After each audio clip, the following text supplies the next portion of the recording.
ছোট একটি নদীর নাম অনুসারে নাম রাখা হয়েছে একটি জেলার, ফেনী।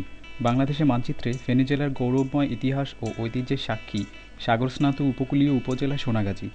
এই উপজেলার ৯টি ইউনিয়নের মধ্যে শিক্ষা, সংস্কৃতি, ব্যবসা ও বাণিজ্যের কেন্দ্র হিসেবে পরিচিত সোনাগাজী ইউনিয়ন। আমাদের গ্রামের নাম সুজাপুর, সোনাগাজী ইউনিয়নের অন্তর্ভুক্ত। ৮ বর্গ কিলোমিটার আয়তনের গ্রামটিতে পরম মমতায় বসবাস করেন ১০,০০০-এরও অধিক জনসংখ্যা। শিক্ষার হার ৩২.৬৩%। উর্বর উপকূলীয় সমতল আবাদি জমি এ গ্রামের প্রায় ৩৯.৭৪% মানুষকে জড়িয়েছে কৃষি পেশায়। কৃষিভিত্তিক দিনমজুর রয়েছে প্রায় ১৪.৬৬%। ব্যবসার সাথে জড়িত রয়েছেন ৯.৬৬% মানুষ। চাকুরি করেন ১৬.৯১%। শিল্প শ্রমিক রয়েছে ১.৫৬% মানুষ। দিনমজুর রয়েছে ২.৭৭% এবং নির্মাণ শ্রমিক রয়েছে ১.০৬%। ষষ্ঠ শ্রেণী থেকে উপরি ক্লাসে দশম শ্রেণী পর্যন্ত ছাত্রছাত্রী কমে যায়। এই কমে যাওয়ার একমাত্র কারণ আমি যেটা মনে করি সেটা হচ্ছে একমাত্র আমাদের দেশের দারিদ্রতা। এই দারিদ্রতার কারণে অনেক অভিভাবক ছাত্রদেরকে প্রতিষ্ঠানে পড়াতে সক্ষম হয় না। কৃষিপ্রধান বাংলাদেশের কৃষিপ্রধান গ্রাম সুজাপুর। ৩৫৩.৮০ হেক্টর আবাদি জমির মধ্যে এক ফসলি জমি রয়েছে প্রায় ৭৪.৩০ হেক্টর। দুই ফসলি জমির পরিমাণ ২৩৯.৯ হেক্টর, যা মোট আবাদি জমির প্রায় ৬৭.৭০% এবং তিন ফসলি জমি রয়েছে ৩৯.৩৫ হেক্টর।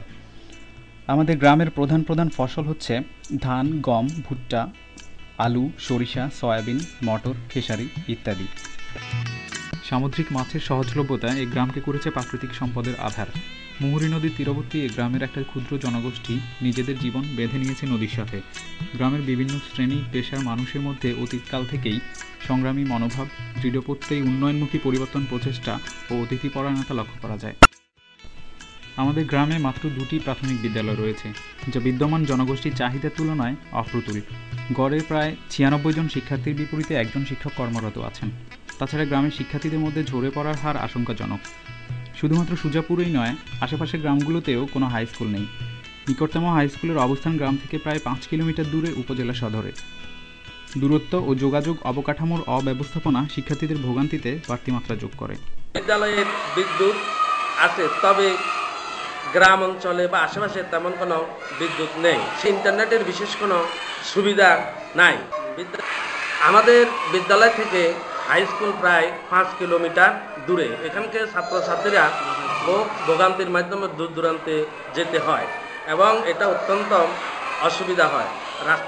রাস্তার অবস্থা তত ভালো নয়, যোগাযোগ ব্যবস্থা তত উন্নত নয়। গ্রামের অভিভাবক ও কোমলমতি শিক্ষার্থীদের স্বপ্ন মৌলিক অধিকার শিক্ষার সুযোগ অর্জনে ভোগান্তির দিন এবার যেন শেষ হয়।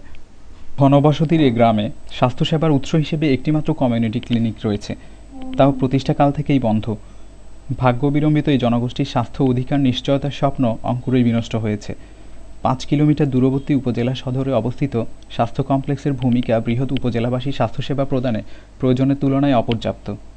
স্বাস্থ্যসেবার সুযোগ প্রত্যন্ত অঞ্চলে সহজলভ্য হওয়া উচিত, তেমনটাই মনে করেন গ্রামের অধিবাসীরা।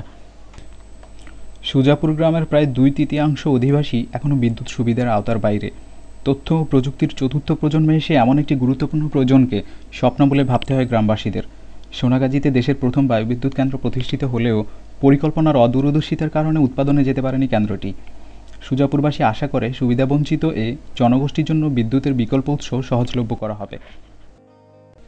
সুজাপুরবাসী সমস্যা ও সম্ভাবনার নিরিখে সহজেই প্রতীয়মান হয় যে এই গ্রামে প্রাথমিকভাবে একটি সেন্টার প্রতিষ্ঠার উদ্যোগ যেমনি গ্রামবাসীর স্বপ্নগুলোকে বাস্তবে রূপ দেওয়ার সিঁড়ি হিসেবে কাজ করবে, তেমনি জাতীয় অগ্রগতিতে রাখতে পারবে অনবদ্য অবদান। প্রধান সমস্যা হচ্ছে আপনার বিদ্যুৎ নাই। বিদ্যুতের কারণে আমরা কম্পিউটার ইউজ করতে পারি না, ইন্টারনেট নাই। ইন্টারনেট থাকলে আমাদের সুবিধা হতো কি আমরা ভার্সিটির রেজাল্ট, তারপরে অ্যাডমিশন, এগুলো সম্পর্কে আমরা জানতে পারতাম। তারপর আমাদের পত্রিকা আসা অনেক দেরিতে, আস্তে আস্তে প্রায় দুপুর ১টা হয়ে যায়। সেন্টার মূলত সুবিধাবঞ্চিত গ্রামবাসীদের চাহিদা পূরণে ভোক্তা ও সেবা প্রদানকারীর সাথে সরাসরি একটি সেতুবন্ধন প্রতিষ্ঠার কাজ করবে।